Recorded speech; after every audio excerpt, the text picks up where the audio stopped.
ये 56 भोग कहाँ मन भोरे की तकुर्री चढ़ने जाई। अब क्या बताते हैं परमात्मा के फिर पीछे तू पशुआ कीजे डीजे बैल बनाए, 4 पहर जंगल में डोले तो ना पेट भराए। सर पर सींग दिए मन बोरे धूम तो मच्छर उड़ावे, कंधे जुआ जोते कुआ फिर कोंडों का उस खावे। फिर पीछे तू खर की जगह कुरडी चरने जावे, टूटी कमर पजावे चढ़े तेरा कागा मां से गिलावे। पुणात्माओं, काल अभी आपने परमात्मा की वाणी सुनी थी कि ऊंचा दिखे धौलरा मकान और मंडी चीती पोल, एक भगवान के भजन बनायु काल मार रहा रोल। अब मनुष्य जीवन दिया है, जैसे विद्यार्थी हो तो माता पिता उसको पूरी सुविधा देंगे, वो निकम्मा वहां पढ़ता है ना पढ़ता है वो उसके आगे बाद में रिजल्ट आएगा जब वो पास फेल होगा। तो इसी प्रकार आप विद्यार्थी हो, मनुष्य जीवन मिला है भगवान वाले स्कूल के लिए, आपको ड्रेस भी न्यारी मिली है। तो इसमें आप यदि सत भक्ति नहीं करते हो तो फिर आपके साथ के बीतेगी। कहते हैं फिर पीछे तू पशुआ कीजे दीजे बैल बना। ओए होए। तो अब हम समय पर भोजन खाते हैं। आप देखते हो यहाँ सतलोक आश्रम बरवाला में, वैसे तो आम जगह उपलब्ध है आजकल, कहीं बाहर जा रहे हो भाई चाय पी लेते हैं, रोक गाड़ी चाय पी ली, प्यास लग गया तो पानी पी लिया, भूख लगी रोटी खा ली, दिल करा मिठाई, कभी फल फ्रूट खूब ठाटते खा रहे हो, खाओ, क्योंकि आप विद्यार्थी हो, माता पिता ने आपको ये सुविधा दे रखी है, इतना जेब खर्च आपको दे के भेज रखे है। यदि आप वो शिक्षा नहीं ग्रहण करोगे यानी भक्ति नहीं करोगे तो फिर क्या बनोगे? मजदूर बनोगे। आपके बच्चे वहां रेत में लेट रहे होंगे, आप कस्सी से मिट्टी खोद रहे होंगे, तन पर कपड़ा नहीं, समय पर टूक नहीं होगा, जो विद्यार्थी पढ़ते नहीं। तो इसी प्रकार जो इस पढ़ाई को नहीं पढ़ेंगे, क्योंकि पूरा विश्व के वो मानव शरीरधारी प्राणी विद्यार्थी है, तो उससे क्या होगा? नरसेती तू फिर पीछे तू पशुआ कीजे दीजे बैल बना, और 4 पहर जंगल में डोले तेरा तो नहीं उधर बरे। अब तो जब इच्छा हो खाओ पियो, ठीक है खा लो, लेकिन वो जो काम था वो भूल गए कति। और फिर कहते हैं सर पर सींग दिए मन बोरे और दुम तो मच्छर उड़ा। अब तो हम मच्छरदानी लगा लेते हैं, ऑल आउट वगैरह ये लगा लेते हैं, और फिर के लगावांगे? बैल बने पाछे, एक पूछड़ हो गया आपके पीछे, उसने चाहे पंखा बना लियो, चाहे उसने कूलर की जगह प्रयोग कर लेना। और क्योंकि जितने भी कर्म संस्कार कमजोर होंगे तो ऐसे कर्महीन प्राणी के वहां भी अंग भंग हो जाते हैं, वह पूछड़ भी कट जाती है कई बार बैल की, वह इतनी रहती है, उन्हें नू कर रहे, वो ना कुछ काम का हुए। और फिर आगे बताते हैं सिर पर सींग दिए मन बोरे, ये तेरी तोब होंगी सींग, इन्हें कुछ भी प्रयोग कर लेना इनको। और फिर क्या बताते हैं? कंद जुआ जोते कुआ। पुराने समय में वाणी बोली गई थी, तब रहट के द्वारा जल निकाला जाता था कुएं से, सिंचाई उसमें बैल जोते जाते थे, और फसल होती नहीं थी, जौ होते थे, जौ वो बगैर वर्षा के भी हो जाते हैं थोड़ी ही वर्षा से, और उनका भूस इतना खराब होया करे पशु जल्दी से खाता नहीं, कति भूखा मरता खाता उसको, और खाते समय उसके मुंह के अंदर ऐसे कांटे से चुभते हैं उस भूस के, ऐसा होता जौओं का भूस, कौंद बोलते हैं उनको, और खाते आंखों पानी पड़े और भूखा मरते न खानी पड़े। तो परमात्मा कहते याद रुकती, तुम भूल गया और ना पता होते, हम बता रहे हैं, याद रखना कि कंद जुआ और फिर जोते कुआ, और खाओगा क्या? वो भूस जो खान का भी कोई ना, वो मरते न वो भी खाना पड़े। अपने आत्माओं, इस जीव का दुरुपयोग और सदुपयोग अब करना होगा। दुरुपयोग तो करना ही नहीं। और सदुपयोग ना करने से क्या हानि होगी। दास का जन्म एक किसान परिवार में हुआ, जाट किसान के घर। और हमारे घर एक बैल था, हम छोटे छोटे जब देखा करते थे। और हाली सुबह सुबह बैलों को ले जा रहा था वक्त से, किसी ने कोई कील थी इतनी लंबी लोहे की चोबा, उसके ऊपर की कैप कट गई थी, वह रिजेक्ट करके गली में फेंक दी। वह बैल के खुर में, पिछले खुरों के बीच में घुस गई। अब बैल स्पीड तो चलते चलते 2-4 कदम जल्दी जल्दी रख गया, वो अंदर ठुक गई। पैर को लंग करने लगा पैर से बैल। तो हाली ने सोचा ये वैसे कोई ठोकर ठाकर लगी और हो जाएगा ठीक वहां तक। तो पहले ऐसे ही जो कोई दिक्कत हो जाती, पैर बैल का लंग करता, तो अन्य बड़े सियाणे नु क्या करते, बैल को रोकना नहीं चाहिए, कोई नस पर नस चढ़ गया ऐसे काम लेने से ही ठीक होती है। और ऐसी नस चढ़ी होती तो हो भी जाया करती थी। इस कारण से हाली ने सारा दिन उसको टेकन नहीं दिया, उसको काम ही लेता रहा। और शाम ने जब आया, शाम तक पैर सूज गया, उस पर स्वेलिंग आ गई। आते बैल बैठ गया और लंबा पैर पसार गया पिछला, मुंह लावे नहीं कहे कि ना खावे, आंखों से पानी पड़े। तो देखा भी इसका तो सोई ज्यादा होगी, सुबह उठा नहीं। तो ऐसे पहले वैद होया करते डॉक्टरों के पुराने गांवों में। किसी ने बताया देख जाकर कि इसके घुटने पर सोई बा आ गया, बा। अब सोई चढ़ गई ऊपर घुटने ताई, वह कील लाग रही खुरों में और ट्रीटमेंट हो रहा घुटने का, उसका पट्टी बांधे गरम गरम। एक अब वो बता नहीं सकता बोल के मुझे कहाँ पीड़ा है। और जब अफलातून पाक रहा था, मैं सोचा था मेरी ऐसे ठाठ रहेंगे, तो परमात्मा कहते तू जाने मेरी ऐसे नहीं बहेगी, ये तो हरदम लेखा भरना रे। तो 1 महीने 20 दिन के बाद वो पैर पक्या, वह कील वाला स्थान तो नीचे खुरों में था। अब खुरों में भी हाथ उठ मार के देख लिया, उसमें कुछ ऐसी विशेष चीज उसमें दिखी नहीं ना। वह बाहर, वह तो अंदर घुस चुकी थी सारी, पत्थर कांकर लायक के। 1 महीने के 20 दिन के बाद वो पक्या, पक के उसमें रेसा निकलने लगा। जब देखा घर वालों नृत्य रहेगी तो भाई यहाँ समस्या है। फिर कोई बुलाया ऐसे ही, वो चमटी सी ले रहा था नकचुंडी, उसने उसको करेल करेल को कील निकाली बाहर, वो तरेगी इतनी लंबी। तब वो बैल पुनः ठीक हुआ। तो पुण्यात्माओं, उस दिन के बाद दास का ऐसा झटका लग गया। वो बात फिर बाद याद आने लगी जब मालिक की वाणी पढ़ने लगे, रोंगटे खड़े हो जाते हैं। अब वो ये नहीं बता पा रहा, इस जुबान से जीभ का प्रयोग नहीं कर पा रहा, मुझे कहाँ दर्द है और कितनी झेली उसने उस संकट को। तो यहां परमात्मा कहते हैं सुखदेव ने 84 भुगती बना पजावे खरगो, तेरी क्या बुनियाद पुरानी तू पेंडा पंथ पकड़वो हो।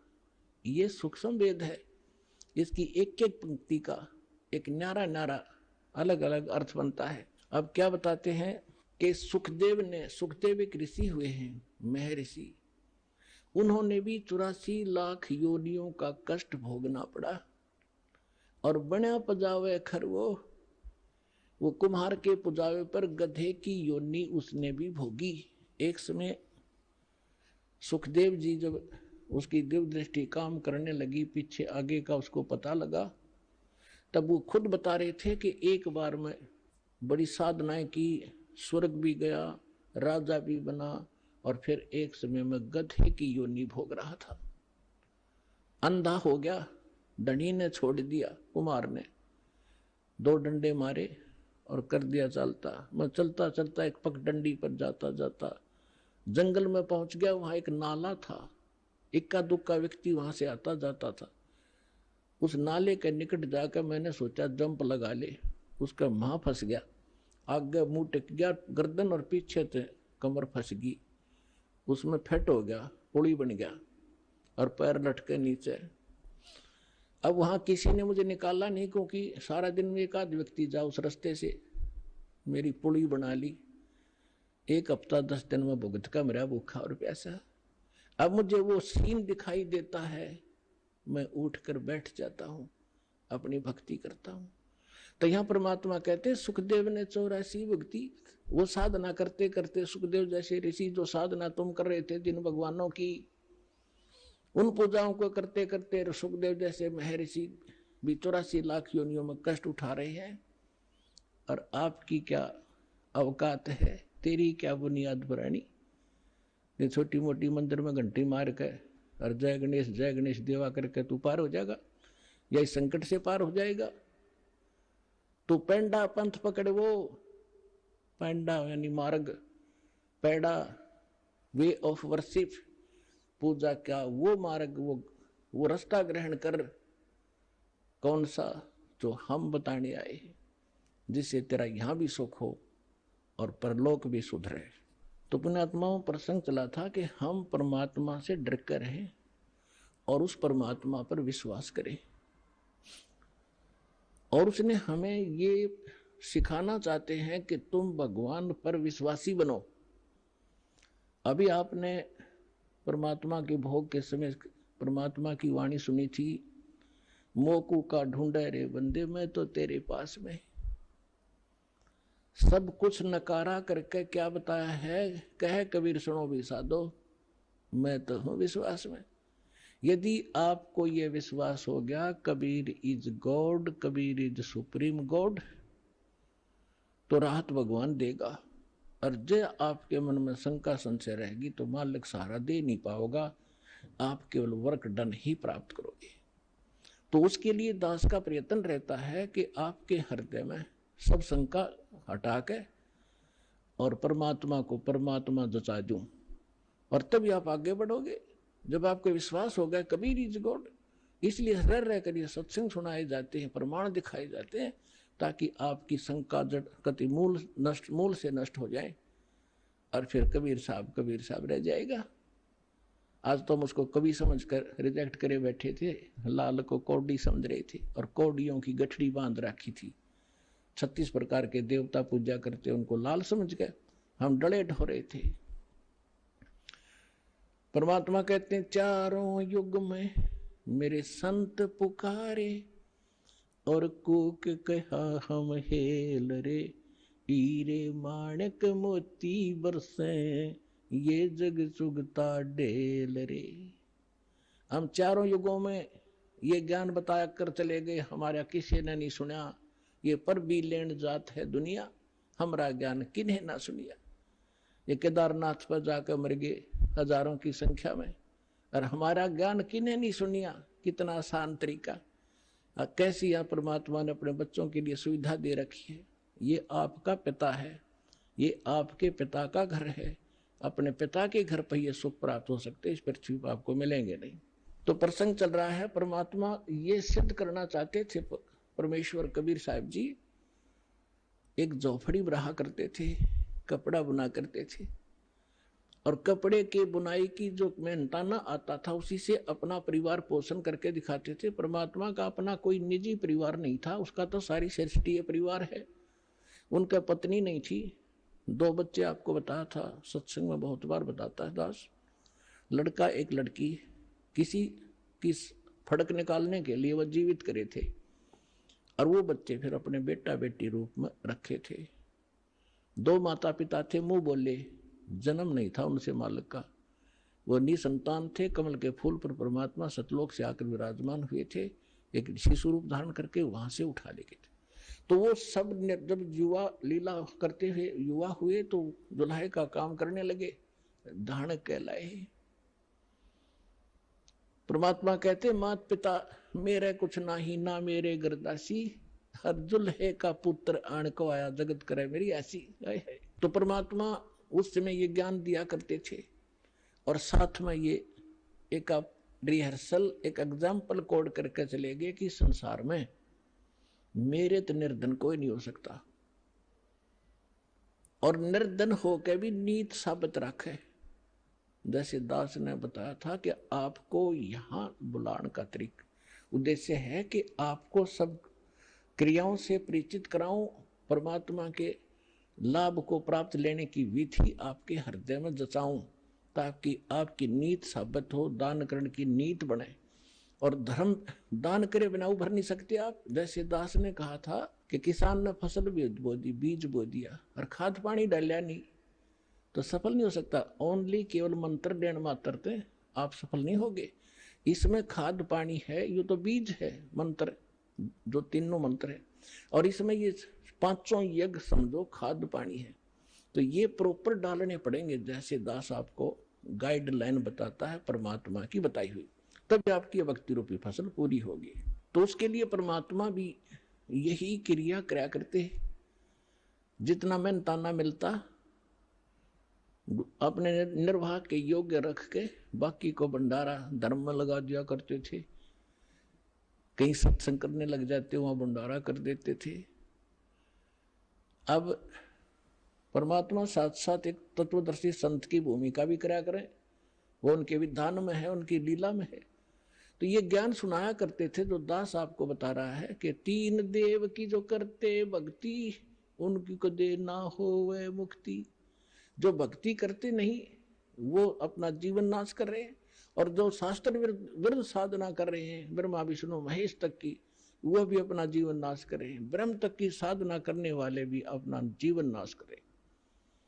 केवल परम अक्षर ब्रह्म, उस पूर्ण परमात्मा की भक्ति से मोक्ष होता है। तो इसलिए परमात्मा कहा करते थे, जिस कारण से हमारे धर्मगुरु हिंदू और मुसलमानों के दोनों नाराज हो गए।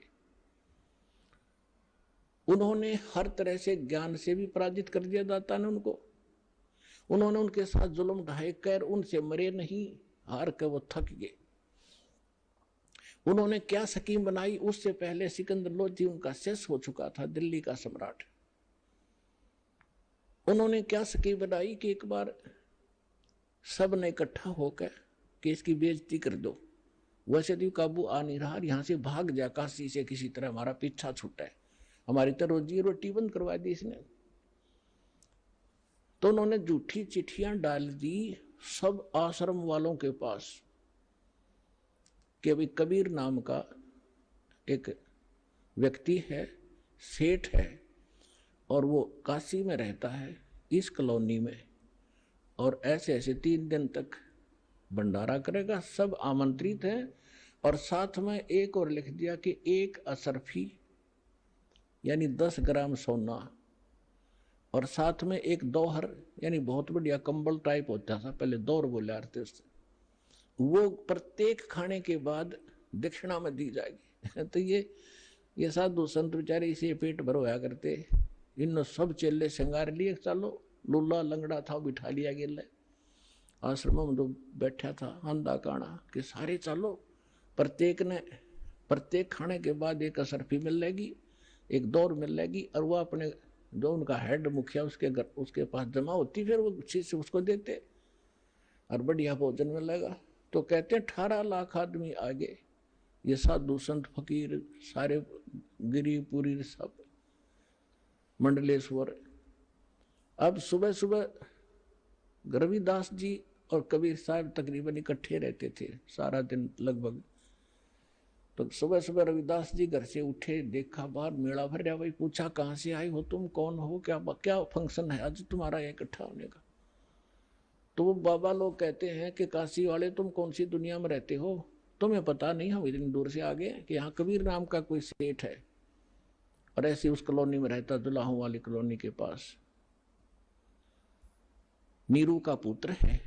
उसमें पूरी डिटेल बता रहा कि कितने ब्रह्म रह जा किसी गए, और उसने ये भंडारा कर रखा 3 दिन का, और साथ में ऐसा ऐसा लिखा है, और तुमको पता नहीं बनारस के बनारस में। अब रविदास जी तो समझ गए कि ये किसी ढीठ आदमी की बकवाद है, राज तो नाश पीट दिया इसने, दुनिया की निरी। रविदास जी पहुंचे परमात्मा वाली झोपड़ी में और कहने लगे, महाराज जी आज तो नाश हो गया, काशी छूटेगी। क्या हुआ बताते हैं कि किसी ने झूठी चिट्ठी लिख रखी आपके नाम तय है, और न्यू लिख रखा है 18 लाख आदमी आगे हैं, और न्यू लिख रखा है कि 1 असरफी देगा, प्रत्येक खाने के बाद 1 दौर दक्षिणा मिलेगी। इस लालच में गिनती नहीं होती, इतने आ रही है। परमात्मा बोले रविदास एक कुंडी लाले भीतर थे और बैठ जा। आप वहाँ जावाएं को नहीं, आप चले जाएंगे टक्कर मार के। रविदास जी बैठ के ने बोला भक्ति करे, आपत्ति में भगवान याद करना चाहिए। मैं भी माला जपू, वर्षों भी बैठ जाए, आप भी बैठो। अब परमात्मा वहां बैठे, रविदास जी ने देखे ये माला जप है, और परमात्मा पहुंचे सतलोक में। वहां से फोन कर दिया कि मैं आ रहा हूं, तैयार करो फटाफट। सतलोक से उन्हीं आत्माओं से 9 लाख तो बैल बनाए, और उनके ऊपर बना बना भोजन, जलेबी, कचौड़ी, पकौड़ी, हलवे, पूरी, वहां तो सदा नौका नूर है बना बनाया, और लाद के 1 सेकंड में पहुंच गए वहां। गंगा के परले पास से खड़े हो गया आके, जो खुदरो तू बोल बोल। और फिर गंगा से आगे आना था। वह गंगा इतनी फुल स्विम पर चल रही थी, एकदम पानी 1.5 फुट हो गया। दुनिया देख रहा, इतनी एकदम डाउनफॉल। गंगा पहली बार देख रहे हैं हम, जल नीचे उतर गया। तो उधर से क्या देख रहे हैं, घाट में का नर्रे बैल आने लग रहे हैं। सब देखें खड़े हो कर, ये कौन आ गया। और दूसरा रूप बना लिया परमात्मा ने, और केशव नाम बताया अपना, एक व्यापारी का। पहले बंजारे होते थे, बंजारे बिजनेस किया करते थे बैलों के ऊपर। जैसे गधों पर बोरे होते, ऐसे बैलों पर लादा करते थे। यही ट्रांसपोर्टेशन का साधन था। आजकल तो ट्रकों से होती है, फिर बैलगाड़ियों से शुरू होगी थी। लेकिन पहले बैलों के ऊपर, जंगलों में रास्ते थे नहीं, जंगलों में से निकाल ले जाते, आगे पीछे बैल लगा के, जैसे ऊंट बांध लिया करें। तो उस समय ऐसे बंजारे लोग बिजनेस किया करते थे। किसी मंडी से गुड़ ले आते, उसको वहां बेचते जहां गुड़ नहीं होता था, तो उनको बंजारा बोलते थे। तो केशव नाम बताया, और आके तान दिए तंबू सारे। उनमें कहते गरीबदास जी ने लिखा है कि वहां लड्डू और जलेबियों की नौके पूरा ढेर का ढेर पड़ा, पाड़ की पाड़ का रहा ऊंचे ढेर न, बहुत ऊंचा। अब 18 लाख आदमी का भोजन, और कोई पतीला मतावे को नहीं। तंबू बिछा कर बढ़िया कपड़े नीचे, और सुंदर तंबू टेंट, सुंदर ऐसे चमकीले, धूल भी ना लग गया उनके। कर दिया भंडारा शुरू। उधर से सिकंदर लोधी के पास भी चिट्ठी भेज दी, अगी उसने भगवान मान्य था, आ जाएगा, देख लेगा, यू भाग्य पाओगा। यहाँ से सिकंदर लोधी शेख तकी के साथ वहां आ गया। वहां देखा तो जय जयकार हो रही, भंडारा शुरू हो गया।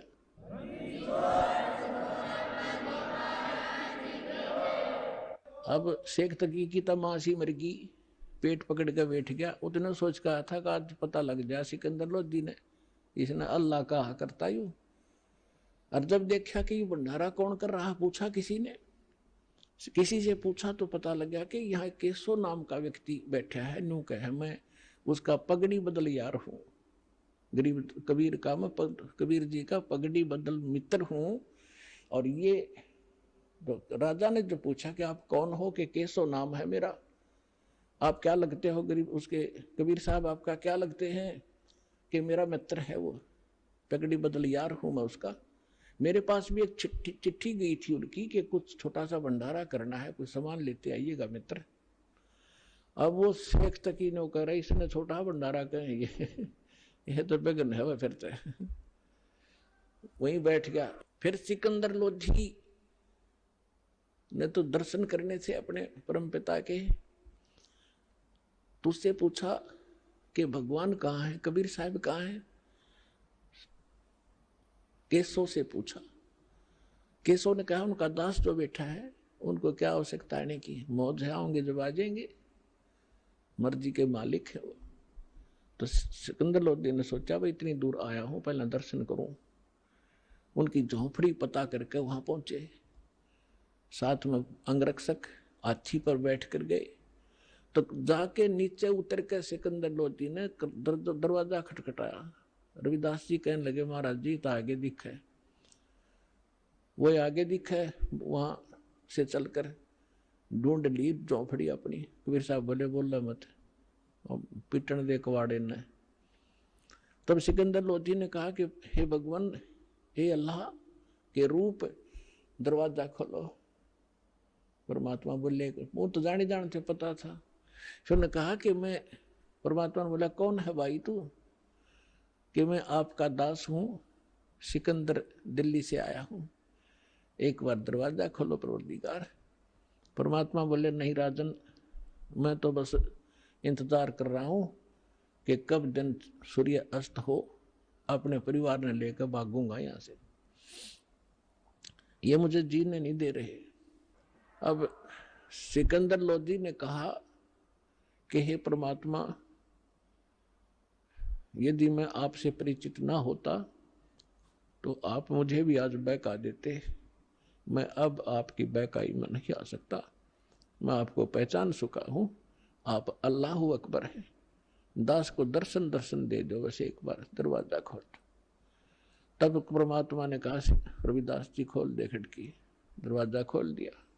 सिकंदर लोधी ने दंडवत प्रणाम किया दिल्ली के सम्राट और कहा परवरदिगार, आपने कैसे रंग लगा रखे हैं, आपकी जय जयकार हो रही है, ऐसा भोजन सब खा रहे हैं, कैसा भंडारा कभी देखा ना सुना। और आपका मित्र वहां पर, आपका मित्र जिसके पास आपने पत्र भेजा था वो बैठे वहां पर, केशव नाम है उसका। परमात्मा तो वो तो खुद वहां भी बैठे, दो उठौड़ है, एक तू भया एक से दो। तो कहने लगे भगवान, सिकंदर लोधी ने कहा भगवान एक बार दर्शन दो, आपके दर्शनाभिलाषी वहां भक्त श्रद्धालु बैठे हैं, खाना भी खा रहे हैं और ये पूछ रहे हैं वो कबीर कौन है जो इतना गजब का भोजन आहार आज तक देखा ना सुना, और ऐसा समर्थ वो कौन है, एक एक 10-10 ग्राम सोना भी दे रहा है और एक कंबल भी दे रहा है प्रत्येक खाने के बाद। तो नकलिया ने अच्छा खाया होगा खाना एक एक दिन में, वो लेने के मारे दक्षिणा। तो उसके घर में के भंडार में कोई कमी है? उस दाता की सारी सृष्टि का पालनहार, असंग ब्रह्मांडों का पालनहार, तीनों लोकों में प्रवेश करके जो सबका धारण पोषण करता है, ये वो परमात्मा है। तो पुण्यात्मा हम उसके बच्चे हैं, और वो भी उसके बच्चे थे जो साधु संत बने फिरे थे, परमात्मा के लिए भटक रहे थे, गलत साधना कर रहे थे, फिर भी बच्चे तो उसी के हैं। मैं रोत हूं सृष्टि को या सृष्टि रोए मोहे, और गरीब दासी इस मुग को समझ नहीं सकता कोई। तो उनको भोजन खिलाना था सतलोक का लाके, बहाना उन दुष्टों ने बनाना था, उनकी फड़क निकालनी थी, अपनी सामर्थ्य को, अपनी समर्थता दिखानी थी। आज दास के गुण गाता, जो पहले आकर भगवान वाले काम ना करके जाते तो दाता। तो सिकंदर लोधी ने कहा कि एक बार आपके दर्शन करना चाहते हैं सभी के सभी। तो परमात्मा जब कुटिया से बाहर निकले, जैसा सतलोक में उनके सिर पे मुकुट है, ऐसा मुकुट आकाश से आया और ऐसे सिर पे रखा गया। आकाश से फूल बरसने लगे,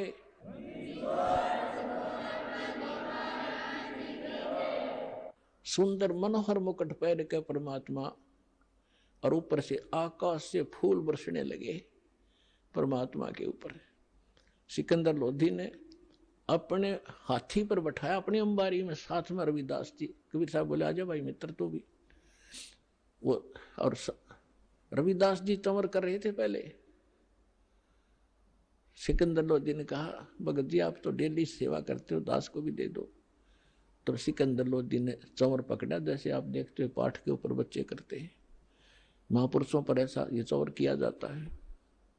चौर का मतलब है जैसे माखी माछर बैठे उससे हलाया करें, ताकि हाथ कपड़ा मारें तो उसका लाग जाए, मर ना जाए। यानी इतनी नम्रता के कारण उसको चंवर को संत के ऊपर डुलाया जाता है। तो सिकंदर लोधी ने चंवर ले लिया, हाथी पर बैठ कर चल रहे, चारों गेट खोल दिए उस अलमारी के जो हाथी के ऊपर एक कमरा सा बनाया करते थे। तो सारे देखें जो खाना खा रहे थे, कौन है, कबीर कौन सा है, कि वो बैठा जिस पर सिकंदर लोधी चौर करे, दिल्ली का राजा। काशी की बात है ये, कि यू है वो कबीर, ये है वो कबीर, सेठ कबीर। वो सेठ दिखा जो सुंदर बन और पैर रहे ऊपर, सेठ तो वह है ही, कंगाल तो सारा संसार है उसके सामने। तो जब वहां जाकर उतर के हाथी पर सारे मेले में घूमकर जय जयकार हो रही, जय हो कबीर की, जय हो कबीर जी की।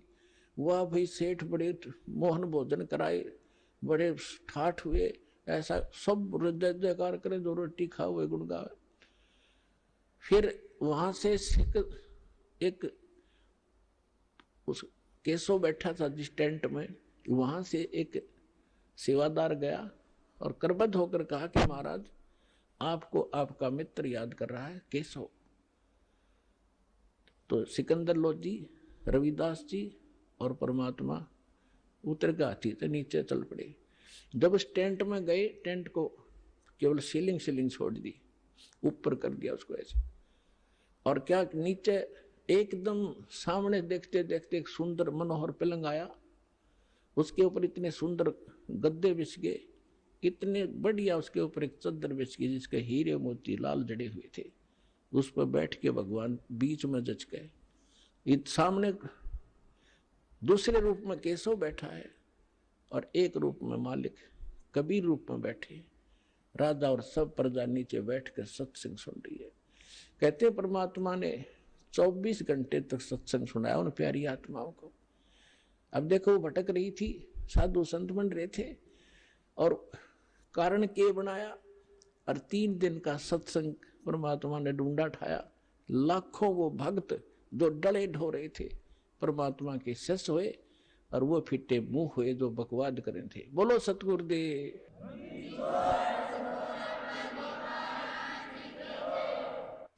ये बहुत लंबी वार्ता है, कभी फिर समय आने पर। अभी तो दास आपको सदग्रंथों से ये प्रूव कर रहा था कि भगवान कौन है। जब आपको, जैसे पहले आप सेट हो रहे थे, कृष्ण जी भगवान, श्री रामचंद्र जी भगवान, शंकर जी भगवान, गणेश जी भगवान, तो आपने आपको कोई भी उनकी कथा कहीं खड़ा होकर सुनावा था तो आप सारे शांत होते थे और स्वीकार होती थी, सब कुछ सही मानते थे, तो नो प्रॉब्लम थी। और जब इस दास ने यथार्थ कथा शुरू की तो कितना विरोध हुआ। कहता दास जाने या मेरे साथ उस समय से संघर्ष करते हुए आपके भाई बहन चल रहे हैं, वो जानते हैं आप तक हम कैसे ही संदेश को पहुंचा पाए। जेल तक जाना पड़ा, 36 मुकदमे झूठे कर रखे हमारे ऊपर, लेकिन मालिक साथ है, एक दिन सब फिट्टे मुंह हो जाएंगे और सच्चाई ऊपर आओगी।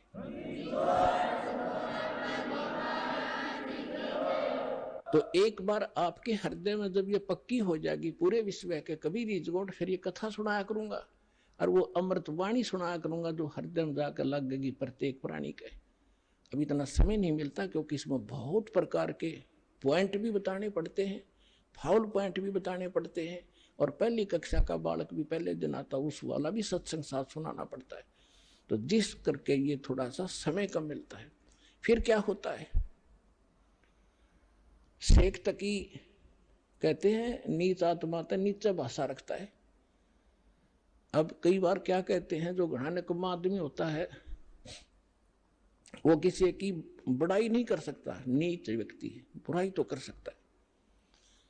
एक तो होता है यज्ञ जोनार, यज्ञ करते हैं जो बड़ी खुशी में, किसी का लड़का हो गया घने वर्षों के बाद, उसके कहते हैं यज्ञ करी उसने जग, और भाई दिल खोल कर पैसा लाया उसके दादा ने, इतना घी और जलेबी और लड्डू सारे, उसको कहते हैं खुशी में की हुई जग जोनार। और एक होता महोत्सव, महोत्सव वो होता है जैसे किसी ने बता दिया कि तुम्हारे पिता का मर गया, दादा या पिता, उसका तुम ऐसा करना पड़ेगा, इतने कपड़े और इतने पंडित जमाने पड़ेंगे, तो उसमें वो दुखी से होकर फॉर्मेलिटी सी करा करें। 10 ब्राह्मण जमाने हैं, 10 के अंगूठे से टूटे फूटे से लिया करें, कति बिल्कुल सस्ते से, उनके उतने जूते और कपड़े, वो फॉर्मेलिटी करते हैं, उसको कहा करें महोत्सव, जो कति दिल तोड़ के काम कराया जा। तो यहां शेख तकी क्या कहता है कि इसे भंडारे हम 100 कर दें, इसने क्या नाराय कर दिया। तो इतनी जब उसने बात कही, कहते हैं पहले तो बहुत जुल्म किए थे उसने काफी वर्षों तक, वो फाइनल बकवाद थी उसकी। उस दिन वो गूंगा भी हो गया और बहरा भी हो गया वो शेख तकी। तो यहां गरीबदास जी कहते हैं कोई कहे जगजोनार करी और कोई कहे महोत्सा, और बड़े बड़ाई करा करें गाड़ी का डोछा। तो उस समय परमात्मा ने कहा कि भाई ठीक है केशव, धन्यवाद आपका, आपने मेरी इज्जत रखी। केशव कहते हैं हे भगवान शर्मिंदा ना करो, आप तो सारी सृष्टि के पालनहार हो। ये जनता के समझे तो बालक है, इनका बुद्धि को नहीं जो आपने पहचान ले। तब केशव ने कहा भी ठीक है भगतो, लाद लो सारे टेंट वेंट, 5 मिनट में धर लिए ठाके बैलना पर, चलो मैं आ रहा हूं। जब वापस गंगा से निकलने लगी, वह गंगा फिर इतना ही पानी हो गया 1.5 फुट, और सारे बैल और बंजारे जब निकल गए जो वहां से आए हुए थे, 9 लाख बैल और इतने बंजारे सतलोक के भगतारे थे अंश। तो गरीबदास जी ने कहा कि वो बैल जब चलने थे ना पृथ्वी पर, और वो बंजारे 1 फुट पृथ्वी से ऊपर रहे थे उनके कदम, या उनका समझ में नहीं आई ये न्यू के ऊपर चल रहे हैं। इतनी बुद्धि तो खान खान पे लाग रहे थे, उन्हें क्या जरूरत थी कि देखने की कौन के ऊपर चल रहा है। तो उसी समय बैल पार हो गए गंगा। सिकंदर लोधी ने कहा कि जाओ केशव, आपका काफिला जा चुका है, दूर जा लिया होगा। न्यू खड़े होकर देखा पटरी पर चढ़ के, वहां कोई परले पार कोई बैल नहीं, कोई बंजारा नहीं। तो सब असमंजस में हो गया सिकंदर लोधी की, कहाँ गए वो सारे? तो 9 लाख बैल कोई नूता नहीं कि थे कूण में वृक्ष के आड़ में छप जाएंगे, वो तो पूरे कई किलोमीटर तक दिखाई देने थे। इतना सोच ही रहा था तो कबीर साहब कहने लगे चले गए जहां से आए थे। उधर से वो केशव उनके सामने दूसरा रूप परमात्मा के अंदर समा गया, एक कबीर साहब रह गए। बोलो सतगुरुदेव।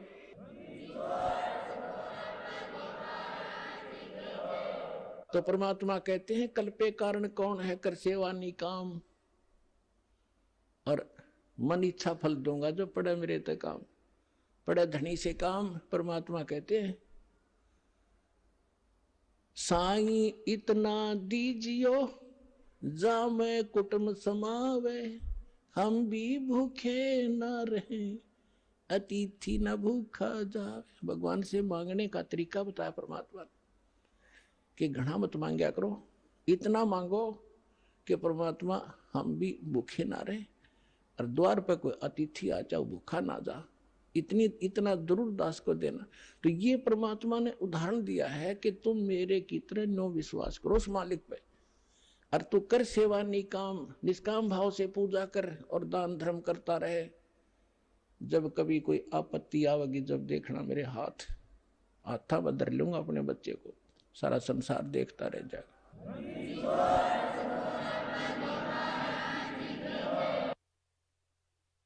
परम पिता परमात्मा पूर्ण ब्रह्म, सारी सृष्टि के रचनहार, कुल मालिक कबीर परमेश्वर जी की असीम रजा से आप सभी पुण्यात्माएं सत्संग सुनने के लिए उपस्थित हुए। बहुत ही पुण्यकर्मी प्राणी को मानव शरीर प्राप्त होता है,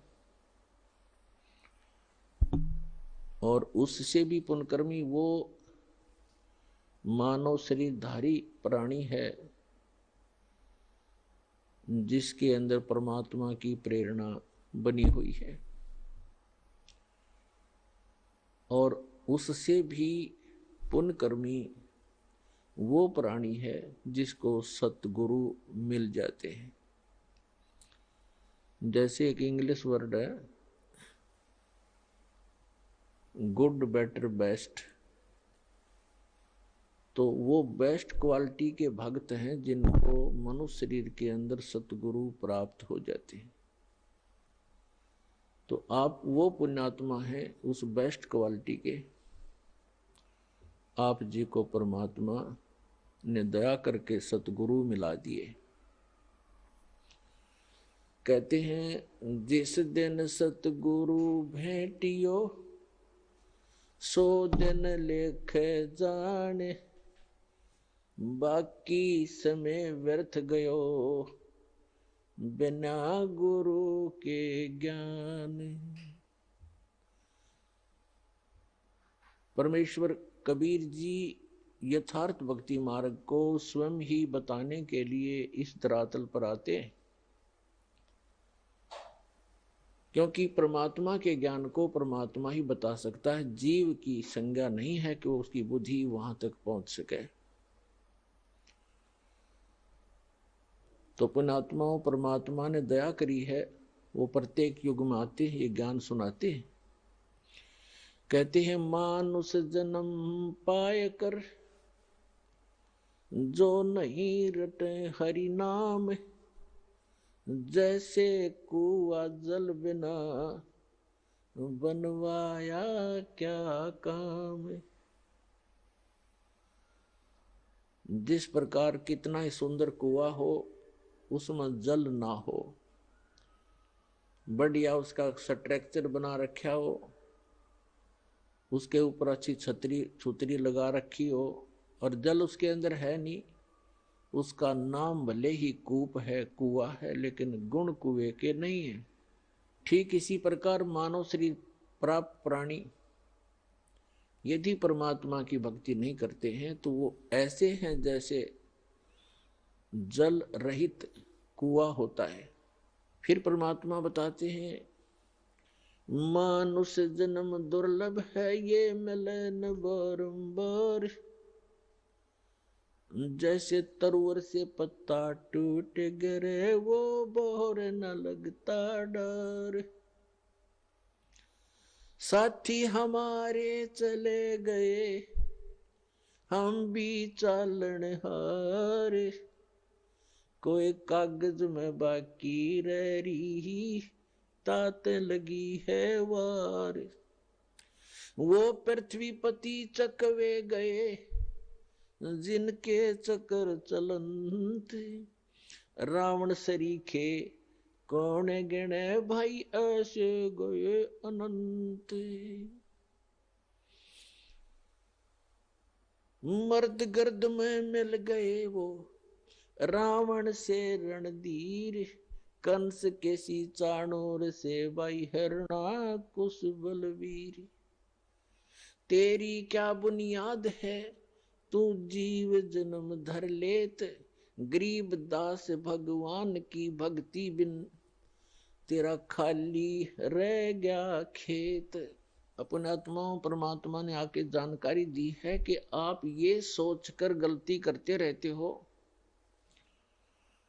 कि हम अभी बहुत दिन तक संसार में रहेंगे, क्योंकि जो 10-20 वर्ष के बालक हैं उनकी तो स्वाभाविक वृत्ति है कि अभी मृत्यु होगी नहीं, और जो 50-40 वर्ष के हो गए हैं वो भी सोच रहे हैं अभी 100 वर्ष तक तो जीवित रहते ही हैं, 60-70-75 तक तो जीवित रहते ही हैं। जो 70-75 और 80 तक पहुंच गए हैं वो भी ये सोचकर जी रहे हैं कि अभी नहीं मरेंगे, क्योंकि मानव की आयु 100 से भी ऊपर तक भी हो जाती है। लेकिन हमारी बुद्धि उस समय काम करना बंद कर देती है, एक्सीडेंट हो जाता है। 10 वर्ष के बालक, 20 वर्ष के बच्चे, 30 वर्ष के, 40 वर्ष के, 50 वर्ष के, या किसी बीमारी के कारण, रोग के कारण भी मृत्यु हो जाती है। तो यहां परमात्मा याद दिलाते हैं, इसी भूल के कारण आप यहां गफलत भी करते हो, भक्ति कम करते हो और बुराइयां भी करते हो। जिस व्यक्ति को ये पता लग जाए कि तेरी मृत्यु अब कुछ ही दिनों के बाद होने वाली है, उसने ना तो बकवाद बावे, ना कोई इधर उधर की चोचले है, ना कोई कार और का कोठी की तरफ उसका ध्यान जावे। तो इस प्रकार एक भक्त की वृत्ति परमात्मा और परमात्मा के ज्ञान पर लगी रहे तो बहुत सी बुराइयों से बचेगा, भक्ति ठीक करता रहेगा। और ये सत्य है। परमात्मा कहते हैं कि साथी हमारे चले गए, और अपने ऊपर ही उदाहरण दे रहे हैं परमात्मा कबीर भगवान के, साथी हमारे चले गए और हम भी चालनहार, कोई कागज में बाकी रह रही तात लागरी वार। पुण्यात्माओं, आप बहुत से उदाहरण देखते हो, प्रत्येक को पता है इस बात का कि एक फलाना व्यक्ति था, पूरा उसका संपन्न परिवार था और अभी आयु भी 50 वर्ष की भी नहीं हुई थी, मृत्यु होगी और उसकी उमंगें पता नहीं कितनी होंगी, ये करूंगा वो करूंगा, भाई ये करना शेष है, ये करना शेष है। एक मुख्यमंत्री आंध्र प्रदेश का, एक मुख्यमंत्री अरुणाचल प्रदेश के और एक पूरा का पूरा कैबिनेट यानी पूरा मंत्रिमंडल जिसमें 95 मंत्री और एमपी थे। आइए अब हम उन श्रद्धालुओं के अनुभव जानते हैं जो जगत गुरु तत्वदर्शी संत रामपाल जी महाराज जी से दीक्षा प्राप्त कर चुके हैं तथा उनके द्वारा बताए गए भक्ति मार्ग पर चल रहे हैं। नमस्कार सर। नमस्कार सर जी। सर क्या नाम है आपका? ये अखिलेश चौहान नाम है मेरा।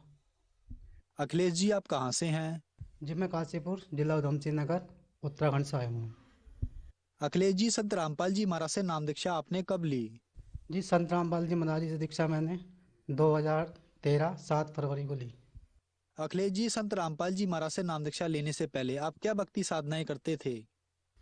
जी संत रामपाल जी महाराज जी से जुड़ने से पहले देवी देवता की पूजा करना, बृहस्पति देव का व्रत रखना, केले के जड़ में पूजा करना, पीले कपड़े पहनना और पीला भोजन करना, ये सारी प्रक्रिया करते थे क्योंकि हमारे परिवार में शुरू से ही जो बृहस्पति देव को इष्ट रूप में पूजा जाता था और हमारी माता श्री भी इनकी बहुत अच्छी भक्ति, लेकिन हमें इनसे कोई वृद्धि या कोई लाभ नहीं मिला। अखिलेश जी, संत रामपाल जी महाराज की शरण में आप कैसे आए? जी संत रामपाल जी महाराज जी के शरण में हम इस तरह से आए कि हमारी मामी है रिश्तेदारों में, उनके पेट में जो है पथरी थी गुर्दों में। वो 20 साल से करीब परेशान थे गुर्दे की पथरी से। वो दवाई खाते थे, डॉक्टरों ने ऑपरेशन बताया था उनका, लेकिन गरीब परिवार होने की वजह से उनका ऑपरेशन नहीं हो पाया, जिससे वो दर्द के मारे काफ़ी परेशान रहते थे। तो हमारे मामा श्री हैं वीरेंद्र सिंह चौहान, उनको ज्ञान गंगा किताब मिली चंडीगढ़ में, उन्होंने वो पढ़ी। पढ़ने के बाद उन्होंने इंटरव्यू पढ़ा उसके अंदर कि हुड्डा जी की लड़की का कैंसर ठीक हो गया। तो उन्होंने हुड्डा जी को फ़ोन लगाकर पूछा कि आपका कैंसर सही हो गया संत रामपाल जी महाराज जी के जुड़ने के बाद? उन्होंने कहा हाँ जी सही हो गया और आप भक्ति कर सकते हो, मर्यादा में रहेगा तो आप भी सही हो जाओगे। भगत जी जो है हमारे जो राणा जी हैं वो संत रामपाल जी महाराज जी के यहाँ गए, नामदान लिया उन्होंने और उनकी जो पत्नी थी उनके पेट की पथरी जो थी वो सही हो गई, उनका कोई दर्द नहीं होता। उन्होंने आके हमको बताया भाई आपके पैरों में दर्द रहता है और आप वहाँ चले जाओ, नाम ले लोगे तो सही हो जाओगे। तो साहब हम इस दौरान संत रामपाल जी महाराज जी के शरण में गए। संत रामपाल जी महाराज की शरण में आने के बाद क्या आपको कोई लाभ भी मिले? जी लाभ तो सर जी हमारे पास कई हुए हैं, मालिक की दया से, संत रामपाल जी महाराज जी की दया से बहुत लाभ हुए हैं और ये जीवन ही हमारा संत रामपाल जी महाराज जी की दया से है। जी पहला लाभ मैं ये बताना चाहूँगा आपको कि मैं नशे से बहुत ज़्यादा परेशान था। इतना ज़्यादा परेशान था कि पूरे दिन काम करना और शाम को नशा करना, कि शाम को 5 बजने के बाद ऐसा लगता था कि अब हमें जो है शराब की हट्टी पे जाना है, कोई सी भी दारू मिले कैसी मिले कहीं कहीं पे भी हो वहाँ पहुँचना है और उसे पीना है। पीने के बाद इतनी पी लेते थे कि कभी छत से कूद जाओ या आत्महत्या कर लो, मर जाओ, कि अंदर कोई प्रेत घुस गया वो दारू पी रहा है और मारने की बातें कर रहा है। इसी दौरान हम दारू पी के अपनी छत से कूद गए, किसी परिवार में बीमार हुआ और छत से कूद के दर्जी हमारे दोनों टांग फ्रैक्चर हो गई, रीढ़ की हड्डी फ्रैक्चर हो गई। करीब 3 साल हम लंगड़ेपन से रहे। सबसे पहला तो हमें ये लाभ हुआ मालिक के संत रामपाल जी महाराज जी की शरण में जाकर कि मेरी ये टांग करीब 4 साल सर जी मैं लंगड़ा रहा। 4 साल लंगड़ा रहने के बाद संत रामपाल जी महाराज जी से नामदान दीक्षा लेने के बाद मेरा ये लंगड़ापन सही हो गया और मैं अपनी बॉडी में बिल्कुल सही हो गया। मेरा 2013 से पहले 35 किलो शरीर में वजन था और ब्लड नहीं था बिल्कुल भी। डॉक्टर कहते ब्लड चढ़वाओ, ग्लूकोज चढ़वाओ। संत रामपाल जी महाराज जी के शरण में आने के बाद मैंने 4 बार ब्लड दे चुका हूँ। वजन मेरा 65 किलो है और मालिक की दया से मेरी रीढ़ की हड्डी में कोई दिक्कत नहीं, दोनों पैर मेरे सही हैं और मैं सही काम करता हूँ और सही काम सारा करता हूँ। सर जी नशा तो मैं इस तरह से करता था, समझ लो कि जैसे कोई दारू ऐसा से पीता था जैसे कोई पानी पीता हो। हमारी 4-5 नशा करने वालों की टीम थी, वो कहते थे मैं तुझसे ज़्यादा पी जाऊँ, मैं तुझसे ज़्यादा पी जाऊँ। तो 2-2 3-3 बोतल पी जाते थे, हमें ये पता नहीं चलता कि दारू कितनी पी रहे हैं, कि समझ लो कोई भूत घुस के अंदर आके पी रहा, पता ही नहीं चल रहा, पता ही नहीं चल रहा। और उसके बाद कभी कभी ऐसा होता था कि एक पैक पिया और साहब छत से कूद गए, लड़ाई झगड़े करने लगे। सुल्फा भी पी लिया, शराब भी पी ली और कैप्सूल भी खा ली, फिर भी नशा नहीं हुआ। इतना नशा करते थे हम। और जैसे काम करते थे, मैं पेंटिंग का काम करता हूँ, ठेकेदारी करता हूँ, मालिक से पैसे लिए और नशा करने चले गए, नशा करके लौट के आए तो सारे पैसे गायब, सब खत्म, कुछ है ही नहीं। नशा तो इतना ज़्यादा करता था मैं, कई बार आत्महत्या करने की कोशिश करी नशा करने के बाद, कि नशा किया और साहब ट्रेन की पटरी के नीचे जाकर लेट गए, कि ये झगड़ा कर लिया, पिट के आ गए उससे, बेफजूल के सारे काम करते थे। और नशा से कुछ हम इतने परेशान थे, नशा छुड़ाने के लिए 2006 में, नशा मुक्ति करने के लिए 2006 में संत राम रहीम जी के पास मैं उनकी शरण में गया। उनसे बोला कि साहब हमारा नशा मुक्त करा दो, हम आपकी जो आप हमें बताओगे हम उस तरह से साधना करेंगे। हम उनके पास गए, जाने के बाद क्या हुआ, वो सामने राम रहीम जी सामने बैठे, हम नीचे बैठे पंडाल में बैठे थे। तो नशे की इतनी बुरी आदत थी कि हम संत राम रहीम जी के आश्रम के अंदर भी सुरती मल के खाए, वहाँ भी हमारा वहाँ जाकर नशा नहीं हुआ, क्यों, हम नशे से ज़्यादा ज़्यादा ही परेशान थे। लेकिन वहाँ पर उन्होंने एक बात बता दी थी कि भाई साहब आपका नशा मुक्त हो जाएगा, आप साधना करना, और साधना करने के बाद जो है आप बिल्कुल सही हो जाओगे। रात को 2:30 बजे उठना, कपड़ा डालना और जो मंत्र दिया गया था वो उसका जो है साधना करते थे, और कहते थे हे मालिक हमारा नशा छुड़वा दो, हम तुम्हारी ये बात ढंग से करेंगे। सुबह उठे फिर वो दारू पी ली, फिर बीड़ी सिगरेट पी लिए, उसके बाद फिर वही रोज का काम, फिर याद आया फिर माफ़ी मांगी, फिर वही काम। लेकिन नशा हमारा नहीं छूटा। नशा हमारा संत रामपाल जी महाराज जी की शरण में जाने के बाद ही छूटा सर जी। सर जी एक लाभ और हुआ है हमारे जीवन में, जब हम किराए के मकान पर रहते थे, गरीब परिवार था सर जी, तो हमने जो अपने मकान जहाँ जगह ली है उसके अंदर टीन शेड डाला, और वहाँ पे एक तो हमारे पास लाइट नहीं, और जो पानी मिलता वो मोटर लगानी पड़ती, मोटर लगती है वहाँ करीब 30-35 हज़ार रुपये में, और उसमें ज़मीन में वैसा सर जी जो है 250 फीट से ऊपर पानी नहीं है। तो वहाँ कई बारों को दिखाया, उन्होंने कहा भाई यहाँ 250 फीट पे ही गलाना पड़ेगा, मोटर डालनी पड़ेगी तब आपका पानी मिलेगा। तो भाई सर जी हमने संत रामपाल जी महाराज जी से अरदास लगाई और कहा जी संत रामपाल जी महाराज गुरु परमात्मा जी हमें ऐसे ऐसे दिक्कत है, और हम हमारे पास लाइट भी नहीं है और पानी भी नहीं है। तो वहाँ से आया बेटा आप जो है एक बार मिस्त्री को दिखाओ और आपका पानी आ जाएगा। अब सर जी मिस्त्री को हमने पहले ही दिखा रखा था, उन्होंने सबने पहले ही मना कर रखा था कि भाई पानी नहीं मिलेगा। तो अपने आप वो मिस्त्री हमारे घर आया, उसने समरसेबिल करा और उसके अंदर जो है एक बहुत लंबी सरिया डाली, डालने के बाद पानी दे दिया। और पहले वही मिस्त्री बोल के गया था आप जो सरिया डाल रहे हो ये आपके हाथ पैर तोड़ देगा, काफ़ी प्रेशर मारेगा और ये ऊपर लगेगा, हाथ तोड़ेगा, पैर तोड़ेगा, ये कामयाब नहीं होगा आपका। उसके बाद वो खुद आया और उसने सरिया डाला, और वो नल आज तक ऐसे ही चलता है, जरा सा बच्चा चल रहा था, कोई झटका नहीं मारता। और उस जगह के एरिया में कोई ये कहे कि मैं झूठ बोल रहा हूँ, आज भी काशीपुर में, जिला उधम सिंह नगर, काशीपुर पॉलिटेक्निक के पास, पूर्व बिहार, अखिलेश चौहान मेरा नाम है और मेरी माँ का नाम शीला है, वो नल आज भी खड़ा हुआ है और आज भी पानी देता है, कोई भी जगह चला सकता है। उस मोहल्ले के अंदर किसी के यहाँ हैंडपम्प नहीं लगा होगा, ये हकीकत बात बता रहा हूँ मैं, किसी के यहाँ पानी नहीं है। सब लाइट भाग जाती है, अगर घंटों अगर लाइट नहीं आए तो सब पानी को परेशान हो जाते हैं, सब उस नल से पानी भरते हैं। वो संत रामपाल जी महाराज जी के दया से वो नल आज भी चल रहा है। अखिलेश जी, आप बहुत ज्यादा नशा करते थे। नशा छुड़ाने के लिए आप राम रहीम जी के भी पास गए, वहां पर आपका नशा नहीं छूटा, लेकिन संत रामपाल जी महाराज की शरण में आने के बाद आपका नशा छूट गया। तो सर ऐसा कैसे संभव हो रहा है कि जो श्रद्धालु संत रामपाल जी महाराज से नाम दीक्षा लेते हैं उनका नशा एकदम से छूट जाता है? जी सर जी देखो ये तो ऐसा है ना, जितने भी इससे पहले और भी संत हैं, औरों के पास भी जा रहे हैं, नशा मुक्ति के लिए जा रहे हैं, रोग ठीक कराने जा रहे हैं, जैसे भी जा रहे हैं, तो वहाँ पे जो है ना पूर्ण शक्ति नहीं है, पूर्ण परमात्मा नहीं है, वहाँ पे जो पावर मिलनी चाहिए वो नहीं मिल रही है। हम राम जी के यहाँ गए, उन्होंने हमें मूल मंत्र दिए, लेकिन वो मूल मंत्र उन्होंने काम नहीं किया, क्योंकि उनके जो देवी देवताओं के मूल मंत्र हैं वो और किसी संत के पास है ही नहीं। और यहाँ जो संत रामपाल जी महाराज जी के पास जो भी भक्त आता है, या जो भी कोई जगत का आता है, या कहीं की भक्ति करने वाला आता है, उसको सही भक्ति मिलती है, सही राह मिलती है, सभी देवी देवताओं के सच्चे मंत्र मिलते हैं, जिन मंत्रों का जाप करने से आपके सारे रोग दूर हो जाते हैं, सारा नशा दूर हो जाता है, सारी बीमारी दूर हो जाती है। अखिलेश जी, आज टीवी पर आपको लाखों दर्शक देख रहे हैं, उनके लिए आप क्या कहना चाहेंगे, खास करके उन व्यक्तियों के लिए जो अपना नशा छोड़ना चाहते हैं लेकिन नहीं छोड़ पा रहे हैं?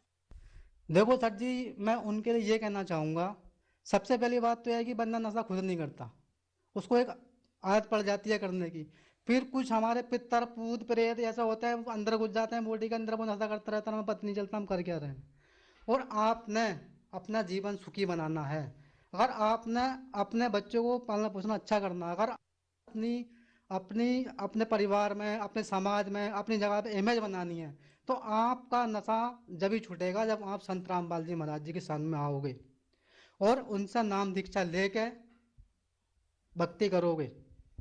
अखिलेश जी, संत रामपाल जी महाराज से नाम दीक्षा कैसे ली जा सकती है?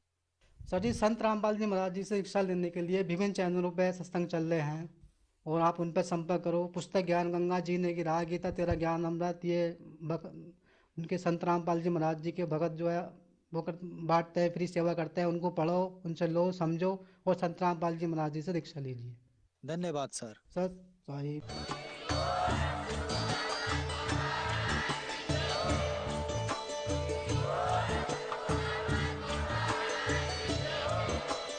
आप सुन रहे थे जगत गुरु तत्वदर्शी संत रामपाल जी महाराज जी के मंगल प्रवचन। अधिक जानकारी के लिए विजिट कीजिए हमारी वेबसाइट www.jagatgururampalji.org।